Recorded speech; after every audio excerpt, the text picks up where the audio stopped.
सत श्री अकाल दोस्तों, मेरा नाम सरोज है। मेरी उम्र 60 साल। मैं यूपी की रहने वाली हाँ। साडे नाल अजिहे कई हादसे हो जाते हैं जिन्हां नूं भुलाउणा बिल्कुल भी आसान नहीं हुंदा। आपां जिंदगी विच अगे वध जांदे हाँ, पर भूतकाल दे अजिहे खतरनाक हादसे साडी रूह नूं झंझोड़ के रख दिंदे हन। अजिहा एक हादसा साडे नाल भी होया जो मैं अज तक नहीं भुला सकी। लोकां वल्लों बनाईयां गईयां बेतुकीयां रस्मां ने अज भी लड़कियां दी जिंदगी बर्बाद करके रखी हुई है।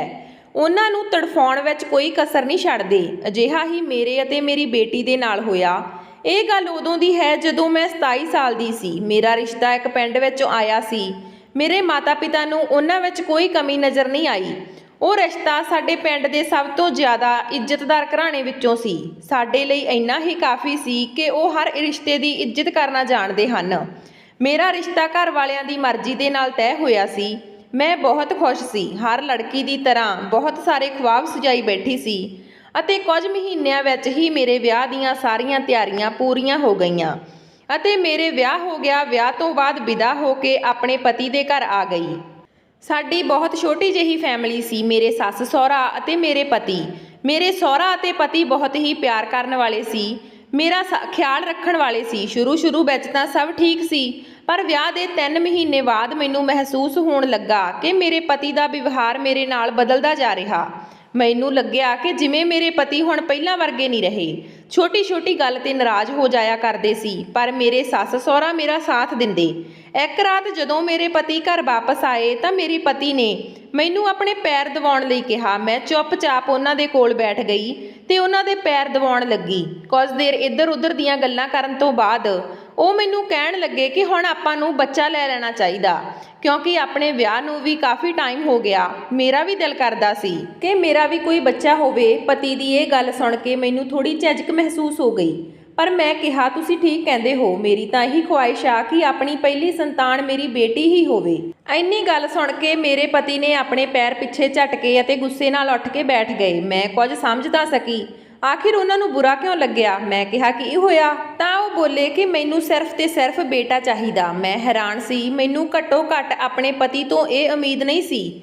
ਉਹ ਉਹਨਾਂ ਵਿੱਚੋਂ ਸੀ ਜੋ ਬੇਟੇ ਅਤੇ ਬੇਟੀਆਂ ਵਿੱਚ ਫਰਕ ਸਮਝਦੇ ਹਨ। ਮੈਂ ਚੁੱਪ ਰਹੀ ਤੇ ਫਿਰ ਕਿਹਾ ਕਿ ਬੇਟੀ ਤਾਂ ਘਰ ਦੀ ਲੱਛਮੀ ਹੁੰਦੀ ਆ। ਖੈਰ ਦੋ ਕਿਸਮਤ ਵਿੱਚ ਹੋਇਆ ਉਹ ਮਿਲ ਹੀ ਜਾਵੇਗਾ। ਮੇਰੀ ਇੰਨੀ ਕੁ ਗੱਲ ਸੁਣਦੇ ਹੀ ਮੇਰੇ ਪਤੀ ਗੁੱਸੇ ਵਿੱਚ ਆ ਗਏ ਤੇ ਮੈਨੂੰ ਬੁਰਾ ਭਲਾ ਕਹਿਣ ਲੱਗੇ ਕਿ ਮੈਨੂੰ ਸਿਰਫ ਮੁੰਡਾ ਚਾਹੀਦਾ, ਜੇ ਕੁੜੀ ਹੋ ਗਈ ਤਾਂ ਮੈਂ ਤੈਨੂੰ ਡਿਵੋਰਸ ਦੇ ਦੇਵਾਂਗਾ। ਉਹਨਾਂ ਦੇ ਮੂੰਹੋਂ ਇਹ ਸ਼ਬਦ ਸੁਣ ਕੇ ਮੇਰੀ ਤਾਂ ਰੂਹ ਕੰਬ ਗਈ। ਮੈਂ ਅੱਜ ਤੋਂ ਪਹਿਲਾਂ ਆਪਣੇ ਪਤੀ ਨੂੰ ਇੰਨੇ ਗੁੱਸੇ ਵਿੱਚ ਨਹੀਂ ਦੇਖਿਆ ਸੀ। ਮੈਂ ਸੋਚ ਵੀ ਨਹੀਂ ਸਕਦੀ ਸੀ ਕਿ ਇੰਨੀ ਗੱਲ ਤੇ ਵੀ ਉਹ ਮੈਨੂੰ ਤਲਾਕ ਦੇ ਸਕਦੇ ਹਨ। ਹਾਲਾਂਕਿ ਮੇਰੇ ਪਤੀ ਬਹੁਤ ਪੂਜਾ ਪਾਠ ਕਰਦੇ ਸੀ, ਬਹੁਤ ਹੀ ਸਮਝਦਾਰ ਸੀ ਅਤੇ ਇਹੋ ਜਿਹੇ ਇਨਸਾਨ ਨੂੰ ਜਦੋਂ ਇੰਨੀ ਘਟੀਆ ਗੱਲਾਂ ਕਰ ਰਹੇ ਹੋਣ ਤਾਂ ਦਿਲ ਟੁੱਟ ਜਾਂਦਾ। ਇੰਨੀ ਗੱਲ ਸੁਣਦੇ ਹੀ ਮੈਂ ਕਿਹਾ ਤੁਸੀਂ ਫਿਕਰ ਨਾ ਕਰੋ, ਆਪਣੇ ਮੁੰਡਾ ਹੀ ਹੋਵੇਗਾ।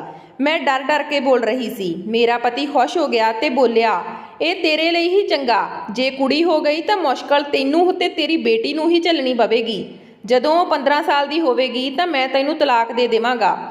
ਫਿਰ ਜੋ ਉਸ ਨਾਲ ਹੋਵੇਗਾ ਉਸ ਦੀ ਜ਼ਿੰਮੇਵਾਰੀ ਤੂੰ ਹੋਵੇਂਗੀ। ਮੇਰਾ ਪਤੀ ਇੰਨਾ ਕਹਿ ਕੇ ਬਾਹਰ ਚਲਿਆ ਗਿਆ ਤੇ ਮੇਰਾ ਚਿਹਰਾ ਪੀਲਾ ਪੈ ਗਿਆ। ਮੈਂ ਸਮਝ ਨਾ ਸਕੀ ਕਿ ਆਖਿਰ ਇਹ ਗੱਲ ਦਾ ਕੀ ਮਤਲਬ ਆ। ਖੈਰ ਇਹ ਸਭ ਹੋ ਹਵਾ ਕੇ ਮੈਂ ਆਪਣੇ ਕੰਮਾਂ ਵਿੱਚ ਲੱਗ ਗਈ। ਸਮਾਂ ਲੰਘਦਾ ਗਿਆ ਤੇ 2 ਮਹੀਨਿਆਂ ਬਾਅਦ ਮੈਨੂੰ ਖੁਸ਼ਖਬਰੀ ਮਿਲੀ ਕਿ ਮੈਂ ਮਾਂ ਬਣਨ ਵਾਲੀ ਹਾਂ। ਇਹ ਸ਼ਾਇਦ ਪਹਿਲਾਂ ਮੇਰੇ ਲਈ ਖੁਸ਼ਖਬਰੀ ਹੁੰਦੀ, ਪਰ ਹੁਣ ਤਾਂ ਇਹ ਸੁਣ ਕੇ ਮੇਰੇ ਅੰਦਰ ਡਰ ਪੈਦਾ ਹੋ ਰਿਹਾ ਸੀ। ਇਸ ਖਿਆਲ ਨੇ ਮੇਰੇ ਅੰਦਰੋਂ ਜਾਨ ਕੱਢ ਦਿੱਤੀ। ਜੇ ਮੇਰੇ ਕੁੜੀ ਹੋ ਗਈ ਤਾਂ ਕੀ ਹੋਵੇਗਾ। ਮੇਰਾ ਦਿਲ ਬੜਾ ਤੇਜ਼ ਧੜਕ ਰਿਹਾ ਸੀ।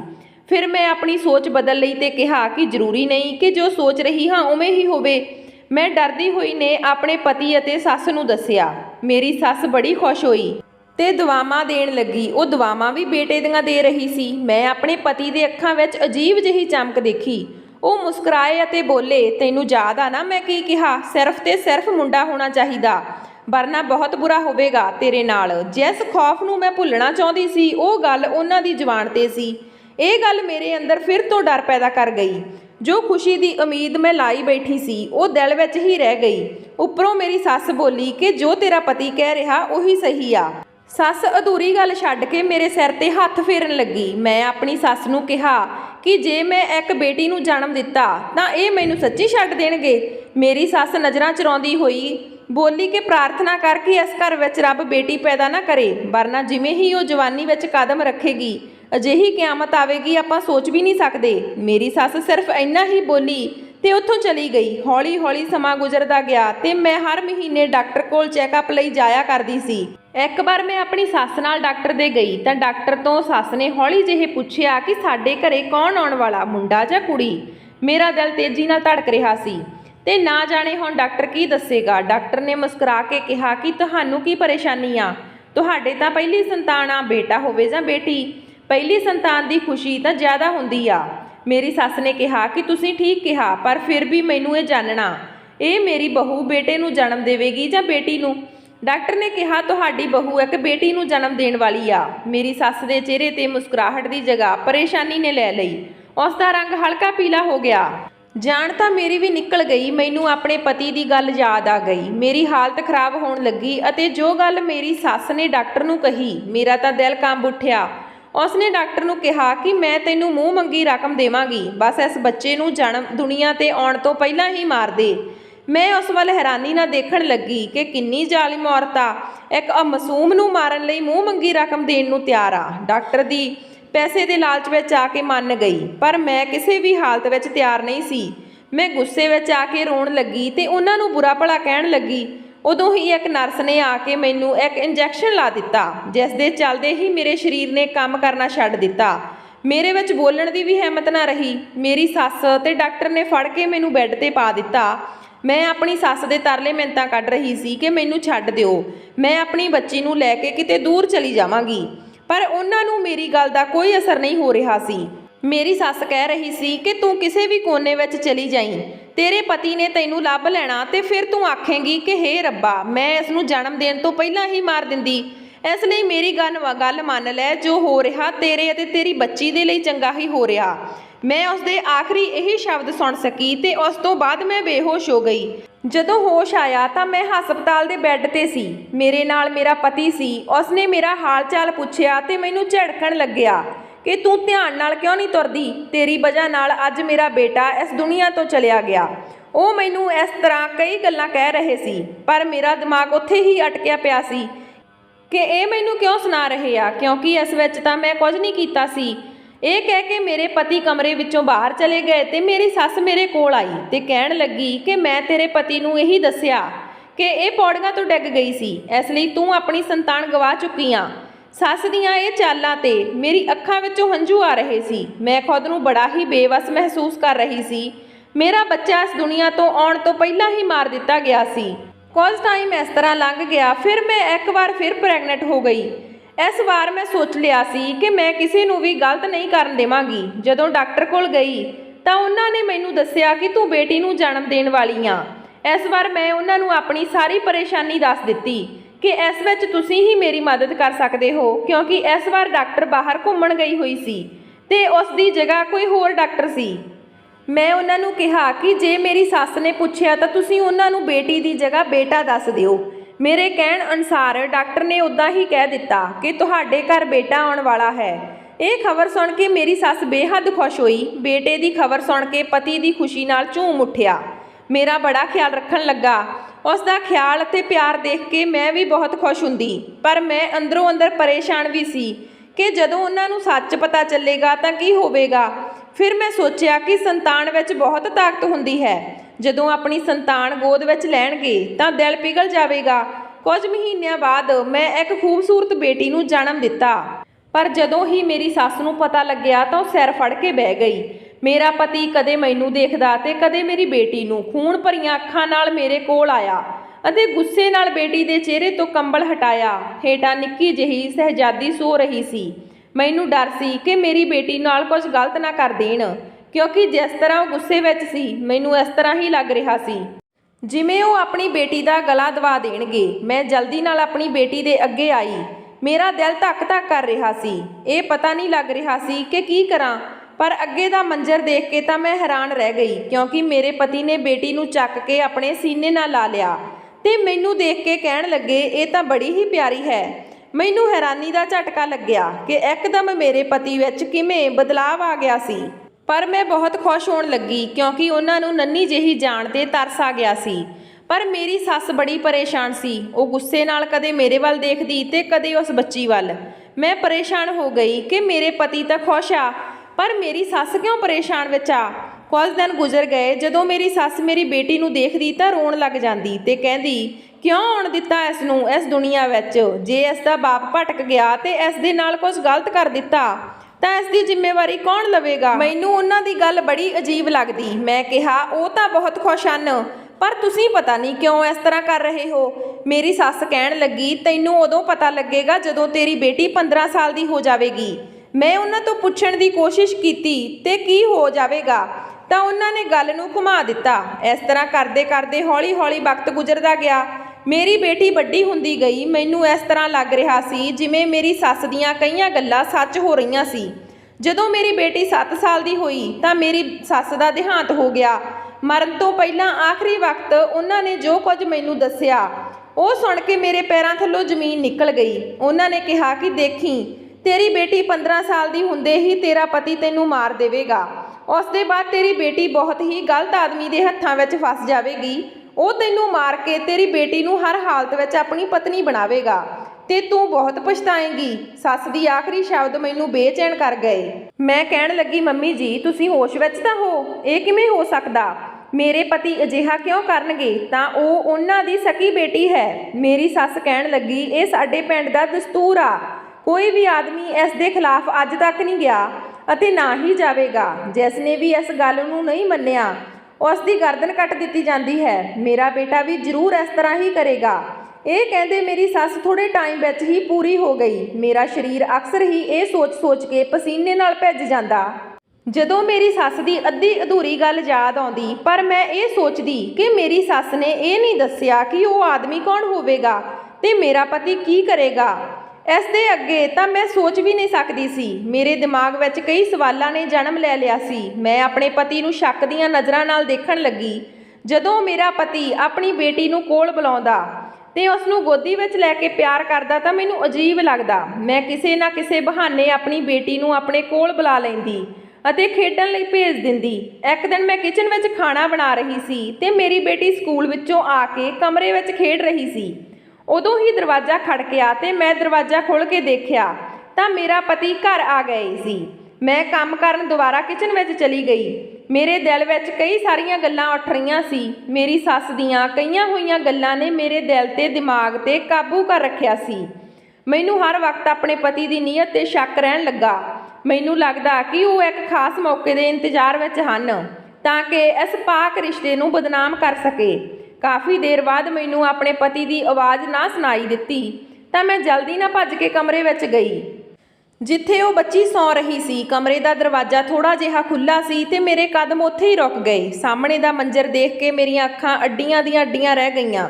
ਮੇਰੀ ਬੇਟੀ ਮੰਜੇ ਤੇ ਸੌਂ ਰਹੀ ਸੀ ਤੇ ਮੇਰਾ ਪਤੀ ਉਸ ਉੱਪਰ ਝੁਕਿਆ ਹੋਇਆ ਸੀ। ਮੈਂ ਜ਼ੋਰ ਨਾਲ ਦਰਵਾਜ਼ਾ ਖੋਲ੍ਹ ਕੇ ਅੰਦਰ ਗਈ। ਮੇਰਾ ਪਤੀ ਘਬਰਾ ਕੇ ਪਿੱਛੇ ਮੁੜਿਆ।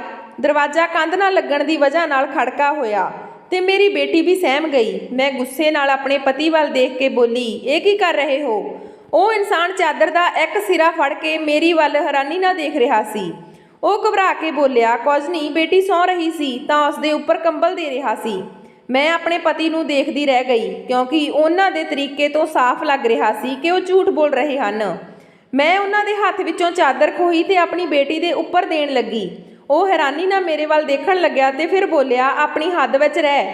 ਮੈਂ ਜੋ ਕਰ ਰਿਹਾ ਮੈਨੂੰ ਕਰਨ ਦੇ, ਵਰਨਾ ਬਹੁਤ ਪਛਤਾਏਂਗੀ। ਮੈਂ ਵੀ ਗੁੱਸੇ ਵਿੱਚ ਆਪਣੀ ਬੇਟੀ ਨੂੰ ਉਠਾ ਕੇ ਦੂਜੇ ਕਮਰੇ ਵਿੱਚ ਲੈ ਗਈ। ਉਹ ਗੁੱਸੇ ਵਿੱਚ ਕਹਿਣ ਲੱਗਿਆ ਕਿ ਤੂੰ ਮੈਨੂੰ ਮਜਬੂਰ ਕਰ ਰਹੀ ਹੋ ਕਿ ਮੈਂ ਕੋਈ ਗਲਤ ਫੈਸਲਾ ਲਵਾਂ। ਮੈਂ ਜਦੋਂ ਆਪਣੇ ਪਤੀ ਦੀ ਇਹ ਗੱਲ ਸੁਣੀ ਤਾਂ ਮੇਰੇ ਕਦਮ ਉੱਥੇ ਦੇ ਉੱਥੇ ਰੁਕ ਗਏ। ਮੈਂ ਮੁੜ ਕੇ ਜਦੋਂ ਆਪਣੇ ਪਤੀ ਦੇ ਵੱਲ ਦੇਖਿਆ ਤਾਂ ਉਹ ਕਹਿ ਰਹੇ ਸੀ ਕਿ ਤੂੰ ਤਾਂ ਜਾਣਦੀ ਹੀ ਆ, ਆਪਣੇ ਪਿੰਡ ਵਿੱਚ ਕੁਝ ਕਾਇਦੇ ਕਾਨੂੰਨ ਹਨ ਜਿਸ ਨੂੰ ਮੰਨਣਾ ਇਸ ਪਿੰਡ ਦੀ ਹਰ ਲੜਕੀ ਦਾ ਫਰਜ਼ ਹੈ। ਉਹ ਫਰਜ਼ ਹਰ ਹਾਲ ਵਿੱਚ ਇੱਕ ਬਾਪ ਨੂੰ ਹੀ ਪੂਰਾ ਕਰਨਾ ਪੈਂਦਾ। ਮੈਂ ਆਪਣੀ ਬੇਟੀ ਨੂੰ ਆਪਣੇ ਸੀਨੇ ਨਾਲ ਲਾ ਲਿਆ ਤੇ ਉਸ ਵਕਤ ਮੈਨੂੰ ਆਪਣੇ ਪਤੀ ਤੋਂ ਡਰ ਲੱਗ ਰਿਹਾ ਸੀ। ਮੇਰੀ ਤਾਂ ਰਾਤਾਂ ਦੀ ਨੀਂਦ ਅਤੇ ਦਿਨ ਦਾ ਚੈਨ ਉੱਡਿਆ ਪਿਆ ਸੀ। ਮੇਰੇ ਦਿਮਾਗ ਵਿੱਚ ਹਰ ਵਕਤ ਉਹੀ ਚੀਜ਼ਾਂ ਘੁੰਮਦੀਆਂ ਰਹਿੰਦੀਆਂ ਸੀ ਕਿ ਮੇਰਾ ਪਤੀ ਮੇਰੀ ਬੇਟੀ ਦੇ ਨਾਲ ਕੁਝ ਗਲਤ ਕਰੇਗਾ। ਮੇਰੀ ਬੇਟੀ 14 ਸਾਲ ਦੀ ਹੋ ਚੁੱਕੀ ਸੀ। ਸਿਰਫ 1 ਸਾਲ ਦਾ ਫਰਕ ਸੀ 15 ਸਾਲ ਹੋਣ ਵਿੱਚ। ਪਤੀ ਮੇਰੀ ਬੇਟੀ ਦੇ ਬਹੁਤ ਕਰੀਬ ਆਉਂਦਾ ਜਾਂਦਾ ਸੀ। ਉਹ ਦੋਨਾਂ ਨੂੰ ਦੇਖ ਕੇ ਮੈਂ ਬਹੁਤ ਪਰੇਸ਼ਾਨ ਹੋ ਰਹੀ ਸੀ। ਮੈਨੂੰ ਆਪਣੇ ਪਤੀ 'ਤੇ ਬਿਲਕੁਲ ਵੀ ਭਰੋਸਾ ਨਹੀਂ ਸੀ ਅਤੇ ਮੈਨੂੰ ਇਸ ਗੱਲ ਤੋਂ ਬਹੁਤ ਡਰ ਲੱਗ ਰਿਹਾ ਸੀ ਕਿ ਮੇਰੀ ਬੇਟੀ ਸਲੋਨੀ ਉਹਨਾਂ ਦੇ ਇੰਨੀ ਕਰੀਬ ਹੁੰਦੀ ਜਾ ਰਹੀ ਸੀ। ਇੱਕ ਦਿਨ ਸਾਡੇ ਮੁਹੱਲੇ ਵਿੱਚ ਕਿਸੇ ਦੀ ਮੌਤ ਹੋ ਗਈ। ਮੈਂ ਉਹਨਾਂ ਘਰ ਚਲੀ ਗਈ। ਮੇਰੀ ਬੇਟੀ ਘਰ ਵਿੱਚ ਪੜ੍ਹਾਈ ਕਰ ਰਹੀ ਸੀ। ਕੁਝ ਦੇਰ ਬਾਅਦ ਮੈਂ ਵਾਪਸ ਆਈ ਤਾਂ ਮੇਰੇ ਪੈਰਾਂ ਥੱਲੋਂ ਜ਼ਮੀਨ ਨਿਕਲ ਗਈ। ਬਾਹਰ ਮੇਰੇ ਪਤੀ ਦੀ ਮੋਟਰਸਾਈਕਲ ਖੜੀ ਸੀ। ਮੈਂ ਜਲਦੀ ਨਾਲ ਭੱਜ ਕੇ ਅੰਦਰ ਗਈ। ਅੰਦਰ ਮੇਰੀ ਬੇਟੀ ਦੀ ਰੋਣ ਦੀ ਆਵਾਜ਼ ਆ ਰਹੀ ਸੀ। ਉਹ ਰੋ ਰਹੀ ਸੀ। ਉਹ ਵਾਰ-ਵਾਰ ਮੈਨੂੰ ਆਵਾਜ਼ਾਂ ਦੇ ਰਹੀ ਸੀ। ਮੇਰੇ ਪਤੀ ਦੀ ਆਵਾਜ਼ ਆਉਣ ਲੱਗੀ ਜੋ ਕਹਿ ਰਹੇ ਸੀ, ਰੋਣਾ ਬੰਦ ਕਰੋ, ਛੋਟੀ ਜਿਹੀ ਗੱਲ ਤੇ ਇੰਨਾ ਰੌਲਾ ਨਾ ਪਾ। ਮੈਂ ਅੰਦਰ ਆਈ, ਦਰਵਾਜ਼ਾ ਖੋਲ੍ਹਿਆ ਤਾਂ ਮੇਰਾ ਦਿਮਾਗ ਖਰਾਬ ਹੋ ਗਿਆ। ਮੇਰੀ ਬੇਟੀ ਦੀਵਾਰ ਨਾਲ ਲੱਗੀ ਖੜੀ ਸੀ। ਮੇਰਾ ਪਤੀ ਉਸ ਦੇ ਸਾਹਮਣੇ ਖੜਾ ਸੀ, ਉਸ ਦੀਆਂ ਗੱਲਾਂ ਨੂੰ ਹੱਥ ਲਾ ਰਿਹਾ ਸੀ। ਮੈਂ ਜਲਦੀ ਨਾਲ ਅੱਗੇ ਵਧੀ ਤੇ ਆਪਣੇ ਪਤੀ ਤੋਂ ਬੇਟੀ ਨੂੰ ਦੂਰ ਕੀਤਾ ਤੇ ਆਪਣੇ ਪਤੀ ਦੇ ਵੱਟ ਕੇ ਚਪੇੜ ਮਾਰੀ। ਮੇਰੀ ਬੇਟੀ ਨੇ ਕਿਹਾ, ਤੁਸੀਂ ਪਾਪਾ ਦੇ ਕਿਉਂ ਮਾਰਿਆ? ਇਹ ਤਾਂ ਮੇਰੀ ਅੱਖ ਵਿੱਚੋਂ ਕੁਝ ਕੱਢ ਰਹੇ ਸੀ। ਪਤਾ ਨਹੀਂ ਮੇਰੀ ਅੱਖ ਵਿੱਚ ਕੀ ਚਲਾ ਗਿਆ। ਬੇਟੀ ਦੇ ਇਹ ਸ਼ਬਦ ਸੁਣ ਕੇ ਮੈਂ ਤਾਂ ਚੈਨ ਦਾ ਸਾਹ ਲਿਆ। ਉਦੋਂ ਹੀ ਮੇਰਾ ਪਤੀ ਮੇਰੇ ਵੱਲ ਆਇਆ ਤੇ ਮੈਨੂੰ 4-5 ਚਪੇੜਾਂ ਮਾਰ ਕੇ ਬੋਲਿਆ, ਤੇਰੇ ਜਿਹੀਆਂ ਔਰਤਾਂ ਦੀ ਜਗ੍ਹਾ ਘਰ ਵਿੱਚੋਂ ਬਾਹਰ ਹੋਣੀ ਚਾਹੀਦੀ ਆ। ਮੈਂ ਤੈਨੂੰ ਬਹੁਤ ਜਲਦੀ ਛੱਡਣ ਵਾਲਾ। ਮੇਰੇ ਲਈ ਮੇਰੀ ਬੇਟੀ ਕਾਫੀ ਆ। ਮੇਰਾ ਪਤੀ ਮੇਰੀ ਬਾਂਹ ਫੜ ਕੇ ਮੈਨੂੰ ਘਰੋਂ ਕੱਢਣ ਲੱਗਿਆ ਤਾਂ ਮੇਰੇ ਸਹੁਰਾ ਸਾਹਿਬ ਅੱਗੇ ਆ ਗਏ। ਉਹਨਾਂ ਨੇ ਮੇਰੇ ਪਤੀ ਨੂੰ ਝਿੜਕਿਆ ਤੇ ਮੈਨੂੰ ਅੰਦਰ ਜਾਣ ਲਈ ਕਿਹਾ। ਮੈਂ ਬੇਟੀ ਨੂੰ ਸੀਨੇ ਨਾਲ ਲਾ ਕੇ ਰੋਣ ਲੱਗੀ। ਪਤਾ ਨਹੀਂ ਮੇਰੇ ਨਾਲ ਕੀ ਹੋ ਰਿਹਾ ਸੀ। ਮੈਂ ਬਹੁਤ ਪਰੇਸ਼ਾਨ ਹੋ ਗਈ ਸੀ। ਉਦੋਂ ਹੀ ਮੇਰੀ ਬੇਟੀ ਨੇ ਦੱਸਿਆ ਕਿ ਤੁਸੀਂ ਪਾਪਾ ਨਾਲ ਕਿਸ ਗੱਲ ਤੇ ਲੜਾਈ ਕੀਤੀ। ਮੈਂ ਪਾਊਡਰ ਲਾ ਰਹੀ ਸੀ ਤਾਂ ਹਵਾ ਨਾਲ ਪਾਊਡਰ ਮੇਰੀਆਂ ਅੱਖਾਂ ਵਿੱਚ ਚਲਿਆ ਗਿਆ। ਮੇਰੀਆਂ ਅੱਖਾਂ ਵਿੱਚ ਜਲਨ ਹੋਣ ਲੱਗੀ। ਬੇਟੀ ਦੀ ਇਹ ਗੱਲ ਸੁਣ ਕੇ ਮੇਰੀ ਆਪਣੀ ਸੋਚ ਤੇ ਅਫਸੋਸ ਹੋਇਆ, ਪਰ ਫਿਰ ਵੀ ਮੈਨੂੰ ਆਪਣੇ ਪਤੀ ਤੇ ਯਕੀਨ ਨਹੀਂ ਆ ਰਿਹਾ ਸੀ। ਮੈਂ ਆਪਣੀ ਬੇਟੀ ਨੂੰ ਕਮਰੇ ਵਿੱਚ ਛੱਡਿਆ ਤੇ ਆਪਣੇ ਸਹੁਰੇ ਕੋਲ ਪੁੱਛਣ ਲਈ ਗਈ। ਮੈਨੂੰ ਹਰ ਹਾਲ ਵਿੱਚ ਸੱਚ ਦਾ ਪਤਾ ਕਰਨਾ ਸੀ ਤਾਂ ਕਿ ਮੈਂ ਇਹ ਗਲਤਫਹਿਮੀਆਂ ਵਿੱਚੋਂ ਨਿਕਲ ਸਕਾਂ। ਜਦੋਂ ਮੈਂ ਸਹੁਰੇ ਦੇ ਕਮਰੇ ਵਿੱਚ ਜਾ ਰਹੀ ਸੀ ਤਾਂ ਮੈਨੂੰ ਅੰਦਰੋਂ ਕੁਝ ਆਵਾਜ਼ ਆਈ, ਜਿਸ ਨੂੰ ਸੁਣ ਕੇ ਮੈਂ ਰੁਕ ਗਈ। ਮੇਰਾ ਪਤੀ ਮੇਰੇ ਸਹੁਰੇ ਨੂੰ ਕਹਿ ਰਿਹਾ ਸੀ ਕਿ ਮੈਂ ਹੁਣ ਇਸ ਔਰਤ ਦੇ ਨਾਲ ਨਹੀਂ ਰਹਿ ਸਕਦਾ। ਜਲਦੀ ਹੀ ਮੈਂ ਇਸ ਔਰਤ ਤੋਂ ਛੁਟਕਾਰਾ ਪਾਉਣਾ ਚਾਹੁੰਦਾ। ਮੈਂ ਆਪਣੀ ਬੇਟੀ ਦੇ ਨਾਲ ਨਵੀਂ ਜ਼ਿੰਦਗੀ ਸ਼ੁਰੂ ਕਰਾਂਗਾ। ਮੈਨੂੰ ਪਤੀ ਦੇ ਇਹ ਸ਼ਬਦਾਂ ਨੇ ਅੰਦਰ ਤੋੜ ਦਿੱਤਾ। ਮੇਰੇ ਸਹੁਰਾ ਸਾਹਿਬ ਉਸ ਨੂੰ ਕਹਿਣ ਲੱਗੇ ਕਿ ਮੈਂ ਵੀ ਇਹੀ ਸੋਚਦਾ। ਤੂੰ ਆਪਣੀ ਬੇਟੀ ਨੂੰ ਲੈ ਕੇ ਇੱਥੋਂ ਦੂਰ ਚਲਾ ਜਾ, ਪਰ ਆਪਣੀ ਪਤਨੀ ਨੂੰ ਨਾ ਛੱਡ, ਇਹ ਗਲਤ ਹੋਵੇਗਾ। ਦੋਹਾਂ ਮਾਂ ਬੇਟੀ ਦੇ ਨਾਲ ਤੂੰ ਖੁਸ਼ੀ ਰਹੀਂ। ਜਦੋਂ ਤੇਰੀ ਬੇਟੀ 15 ਸਾਲ ਦੀ ਹੋਵੇਗੀ ਤਾਂ ਤੂੰ ਕਿਸੇ ਨੂੰ ਕੰਨੋ ਕੰਨੀ ਖਬਰ ਨਾ ਹੋਣ ਦੇਵੀਂ। ਸਹੁਰੇ ਅਤੇ ਪਤੀ ਦੀ ਇਹ ਪਲੈਨਿੰਗ ਮੈਨੂੰ ਹੈਰਾਨੀ ਵਿੱਚ ਪਾ ਗਈ। ਮੈਂ ਫੈਸਲਾ ਕਰ ਲਿਆ ਕਿ ਬੇਟੀ ਦੇ 15 ਸਾਲ ਦੀ ਹੋਣ ਤੋਂ ਪਹਿਲਾਂ ਮੈਂ ਇਸ ਪਿੰਡ ਨੂੰ ਛੱਡ ਕੇ ਕਿਤੇ ਦੂਰ ਚਲੀ ਜਾਵਾਂਗੀ। ਅਗਲੇ ਹੀ ਦਿਨ ਸਵੇਰ ਦੇ 5 ਵਜੇ ਪੂਰੇ ਘਰ ਵਿੱਚ ਖਾਮੋਸ਼ੀ ਸੀ। ਬੇਟੀ ਨੂੰ ਉਠਾਇਆ ਤੇ ਸਮਾਨ ਚੁੱਕ ਕੇ ਘਰੋਂ ਨਿਕਲ ਗਈ। ਅਸੀਂ ਘਰੋਂ ਭੱਜਣ ਵਿੱਚ ਕਾਮਯਾਬ ਹੋ ਗਈਆਂ। ਹੁਣ ਮੈਨੂੰ ਆਪਣੇ ਪੇਕੇ ਪਿੰਡ ਜਾਣਾ ਸੀ ਤੇ ਇੱਕ ਦਿਨ ਬਾਅਦ ਮੇਰੀ ਬੇਟੀ 15 ਸਾਲ ਦੀ ਹੋਣ ਵਾਲੀ ਸੀ। ਪਿੰਡ ਦੀ ਇੱਕ ਨੁੱਕੜ ਤੇ ਮੈਨੂੰ ਰਕਸ਼ੇ ਵਾਲਾ ਮਿਲਿਆ ਜੋ ਕਾਫੀ ਬੁੱਢਾ ਸੀ। ਉਹ ਮੈਨੂੰ ਦੇਖ ਕੇ ਪਹਿਚਾਣ ਗਿਆ ਤੇ ਬੋਲਿਆ ਕਿ ਤੂੰ ਵਿਜੇ ਦੀ ਪਤਨੀ ਆ ਤੇ ਇਹ ਤੇਰੇ ਨਾਲ ਕੌਣ ਆ? ਮੈਂ ਕਿਹਾ, ਜੀ ਹਾਂ, ਮੈਂ ਵਿਜੇ ਦੀ ਪਤਨੀ ਹਾਂ ਤੇ ਇਹ ਮੇਰੀ ਬੇਟੀ ਆ। ਤੇ ਮੈਂ ਉਸ ਨੂੰ ਕਿਹਾ ਕਿ ਮਿਹਰਬਾਨੀ ਕਰਕੇ ਛੱਡ ਆਓ, ਇਹ ਬਹੁਤ ਜ਼ਰੂਰੀ ਆ। ਮੇਰੀ ਗੱਲ ਸੁਣ ਕੇ ਉਹ ਸੋਚਾਂ ਵਿੱਚ ਪੈ ਗਿਆ ਤੇ ਫਿਰ ਕਹਿਣ ਲੱਗਾ ਕਿ ਮੈਨੂੰ ਤਾਂ ਹੈਰਾਨੀ ਹੁੰਦੀ ਹੈ ਕਿ ਉਸਨੇ ਪਿੰਡ ਵਾਲਿਆਂ ਤੋਂ ਲੁਕੋ ਕੇ ਰੱਖਿਆ ਕਿ ਉਹ ਇੱਕ ਬੇਟੀ ਦਾ ਬਾਪ ਆ। ਮੈਂ ਉਸ ਦੀ ਗੱਲ ਸੁਣ ਕੇ ਹੈਰਾਨੀ ਵਿੱਚ ਪੈ ਗਈ। ਉਸਨੇ ਸਾਨੂੰ ਕਿਹਾ, ਆਓ ਬੈਠ ਜਾਓ, ਮੈਂ ਛੱਡ ਆਉਂਦਾ ਹਾਂ। ਅਸੀਂ ਰਕਸ਼ੇ ਵਿੱਚ ਬੈਠ ਗਈਆਂ। ਰਕਸ਼ਾ ਚੱਲ ਪਿਆ। ਥੋੜੀ ਦੂਰ ਜਾ ਕੇ ਦੇਖਿਆ ਤਾਂ ਮੇਰਾ ਦਿਮਾਗ ਖਰਾਬ ਹੋਣ ਲੱਗਾ। ਇਹ ਰਕਸ਼ੇ ਵਾਲਾ ਸਾਨੂੰ ਦੁਬਾਰਾ ਪਿੰਡ ਵਿੱਚ ਲਿਜਾ ਰਿਹਾ ਸੀ। ਰਕਸ਼ਾ ਰੋਕਣ ਲਈ ਕਿਹਾ ਪਰ ਉਹ ਨਾ ਮੰਨਿਆ। ਰਕਸ਼ਾ ਚਲਾਉਂਦਾ ਗਿਆ। ਉਹ ਪਿੰਡ ਦੇ ਸਰਦਾਰ ਦੇ ਘਰੇ ਜਾ ਕੇ ਰੁਕਿਆ। ਮੈਂ ਡਰ ਗਈ। ਉਸਨੇ ਕਿਹਾ, ਅੰਦਰ ਪੰਚ ਮੌਜੂਦ ਹਨ, ਉਹ ਤੇਰਾ ਸਾਰਾ ਮਸਲਾ ਹੱਲ ਕਰ ਦੇਣਗੇ ਤੇ ਵਿਜੇ ਨੂੰ ਬਣਦੀ ਹੋਈ ਸਜ਼ਾ ਵੀ ਮਿਲ ਜਾਵੇਗੀ। ਅੰਦਰ ਪੰਚ ਸਰਪੰਚ ਬੈਠੇ ਹੋਏ ਸੀ। ਉਹ ਜਾਣ ਚੁੱਕੇ ਸੀ ਕਿ ਮੈਂ ਵਿਜੇ ਦੀ ਪਤਨੀ ਹਾਂ ਤੇ ਇਹ ਮੇਰੀ ਬੇਟੀ। ਉਹ ਲੋਕ ਮੈਨੂੰ ਉਸ ਟਾਈਮ ਇਸ ਤਰ੍ਹਾਂ ਘੂਰ ਰਹੇ ਸੀ ਤੇ ਇੱਕ ਨੇ ਮੁਸਕਰਾ ਕੇ ਕਿਹਾ ਕਿ ਇਸ ਨਾਲ ਤਾਂ ਮੇਰਾ ਵਿਆਹ ਹੋਣਾ ਚਾਹੀਦਾ। ਉਹ ਬੁੱਢਾ ਆਦਮੀ ਪਿੰਡ ਦਾ ਪੰਚ ਸੀ। ਉਸ ਦੇ ਮੂੰਹ ਵਿੱਚੋਂ ਇਹ ਗੱਲ ਸੁਣ ਕੇ ਮੈਂ ਘਬਰਾ ਗਈ। ਮੈਂ ਆਪਣੀ ਬੇਟੀ ਨੂੰ ਪਤੀ ਤੋਂ ਬਚਾਉਂਦੀ ਪੰਚਾਇਤ ਵਿੱਚ ਫਸ ਚੁੱਕੀ ਸੀ। ਉਹਨਾਂ ਨੇ ਸਾਨੂੰ ਮਾਂ ਬੇਟੀ ਨੂੰ ਇੱਕ ਕਮਰੇ ਵਿੱਚ ਬੰਦ ਕਰ ਦਿੱਤਾ ਤੇ ਕੁਝ ਦੇਰ ਬਾਅਦ ਮੇਰੇ ਪਤੀ ਅਤੇ ਮੇਰੇ ਸਹੁਰੇ ਨੂੰ ਬੁਲਾਇਆ ਗਿਆ। ਉਸ ਦੇ ਬਾਅਦ ਜੋ ਗੱਲ ਹੋਈ ਉਹ ਸੁਣ ਕੇ ਮੈਂ ਸ਼ਰਮ ਨਾਲ ਪਾਣੀ ਹੋ ਗਈ। ਮੈਨੂੰ ਸੀ ਕਿ ਕੋਈ ਖੂਹ ਖਾਤਾ ਮਿਲ ਜਾਵੇ ਤੇ ਮੈਂ ਉਸ ਵਿੱਚ ਛਾਲ ਮਾਰ ਦੇਵਾਂ। ਮੇਰੇ ਪਤੀ ਤੋਂ ਪੰਚਾਇਤ ਵਾਲੇ ਪੁੱਛ ਰਹੇ ਸੀ ਕਿ ਤੂੰ ਸਾਨੂੰ ਕਿਉਂ ਨਹੀਂ ਦੱਸਿਆ ਕਿ ਤੇਰੇ ਘਰ ਇੱਕ ਬੇਟੀ ਵੀ ਆ। ਤੈਨੂੰ ਪਤਾ ਨਾ, ਜਦੋਂ ਬੇਟੀ 15 ਸਾਲ ਦੀ ਹੋ ਜਾਂਦੀ ਆ ਉਸ ਦਾ ਵਿਆਹ ਪੰਚਾਇਤ ਦੀ ਇੱਕ ਪੰਚ ਨਾਲ ਕੀਤਾ ਜਾਂਦਾ। ਉਸ ਦੇ ਵਾਲ ਕੱਟ ਕੇ ਉਸ ਨੂੰ ਇੱਕ ਕਮਰੇ ਵਿੱਚ ਬੰਦ ਕਰਕੇ ਪੰਚਾਇਤ ਕੋਲ ਰੱਖਿਆ ਜਾਂਦਾ। ਜੋ ਇਸ ਗੱਲ ਨੂੰ ਨਹੀਂ ਮੰਨਦਾ ਉਸ ਦੀ ਪਤਨੀ ਨੂੰ ਮਾਰ ਦਿੱਤਾ ਜਾਂਦਾ। ਤੈਨੂੰ ਪਤਾ ਹੋਣ ਦੇ ਬਾਵਜੂਦ ਵੀ ਤੂੰ ਸਾਡੇ ਨਾਲ ਗਦਾਰੀ ਕੀਤੀ। ਪੰਚਾਇਤ ਦੀਆਂ ਇਹ ਗੱਲਾਂ ਸੁਣ ਕੇ ਮੈਨੂੰ ਧੱਕਾ ਲੱਗਿਆ। ਹੁਣ ਮੈਨੂੰ ਸਾਰੀ ਸੱਚਾਈ ਸਮਝ ਆ ਰਹੀ ਸੀ ਕਿ ਆਖਰ ਮੇਰੇ ਪਤੀ ਮੇਰੀ ਬੇਟੀ ਦੇ ਜਨਮ 'ਤੇ ਇੰਨਾ ਕਿਉਂ ਮੈਨੂੰ ਝਿੜਕ ਰਹੇ ਸੀ। ਉਸ ਵਕਤ ਮੈਨੂੰ ਆਪਣੀ ਸੋਚ 'ਤੇ ਬਹੁਤ ਅਫਸੋਸ ਹੋਇਆ ਕਿ ਮੈਂ ਕਿੰਨਾ ਗਲਤ ਕਰਨ ਜਾ ਰਹੀ ਸੀ। ਇੰਨੇ ਨੂੰ ਮੇਰੇ ਸਹੁਰਾ ਸਾਹਿਬ ਬੋਲੇ ਕਿ ਮੇਰੀ ਪੋਤੀ ਅਤੇ ਬਹੂ ਨੂੰ ਅੱਜ ਘਰ ਜਾਣ ਦਿਓ, ਕੱਲ੍ਹ ਨੂੰ ਅਸੀਂ ਤੁਹਾਡੇ ਨਾਲ ਵਿਆਹ ਕਰਵਾ ਦੇਵਾਂਗੇ। ਇਸ ਗੱਲ 'ਤੇ ਉਹਨਾਂ ਨੇ ਸਾਨੂੰ ਮਾਂ ਬੇਟੀ ਨੂੰ ਛੱਡ ਦਿੱਤਾ। ਘਰੇ ਆ ਕੇ ਮੈਂ ਆਪਣੇ ਪਤੀ ਦੇ ਪੈਰਾਂ ਵਿੱਚ ਡਿੱਗ ਗਈ ਤੇ ਮਾफ़ੀ ਮੰਗਣ ਲੱਗੀ ਕਿ ਮੇਰੇ ਤੋਂ ਗਲਤੀ ਹੋ ਗਈ। ਮੈਂ ਇਸ ਘਰ ਨੂੰ ਛੱਡ ਕੇ ਜਾ ਰਹੀ ਸੀ। ਮੈਂ ਆਪਣੀ ਸੋਚ ਆਪਣੇ ਪਤੀ ਨੂੰ ਨਾ ਦੱਸੀ, ਨਹੀਂ ਤਾਂ ਉਹਨਾਂ ਨੂੰ ਕਿੰਨਾ ਦੁੱਖ ਹੁੰਦਾ। ਨਾਲ ਹੀ ਨਾਲ ਮੈਨੂੰ ਇਹ ਦੁੱਖ ਵੀ ਹੋ ਰਿਹਾ ਸੀ ਕਿ ਮੇਰੀ ਮਾਸੂਮ ਬੱਚੀ ਦਾ ਵਿਆਹ ਉਸ ਬੁੱਢੇ ਨਾਲ ਕਰਨਾ ਪਵੇਗਾ। ਇੰਨੇ ਨੂੰ ਮੇਰੇ ਸਹੁਰਾ ਸਾਹਿਬ ਬੋਲੇ, ਜਲਦੀ ਨਾਲ ਆਪਣਾ ਸਾਰਾ ਸਮਾਨ ਬੰਨੋ ਤੇ ਰਾਤੋਂ ਰਾਤ ਆਪਾਂ ਨੂੰ ਇਸ ਪਿੰਡ ਨੂੰ ਛੱਡ ਕੇ ਜਾਣਾ ਪਵੇਗਾ। ਉਸ ਰਾਤ ਅਸੀਂ ਉਸ ਪਿੰਡ ਨੂੰ ਛੱਡ ਦਿੱਤਾ ਅਤੇ ਸ਼ਹਿਰ ਵਿੱਚ ਆ ਗਏ। ਉੱਥੇ ਅਸੀਂ ਇੱਕ ਕਿਰਾਏ ਦੇ ਕਮਰੇ ਵਿੱਚ ਰਹਿਣ ਲੱਗੇ। ਪਿੰਡ ਵਿੱਚ ਅਸੀਂ ਬਹੁਤ ਵੱਡਾ ਘਰ, ਜ਼ਮੀਨ, ਜਾਇਦਾਦ ਸਭ ਕੁਝ ਛੱਡ ਆਏ ਸੀ।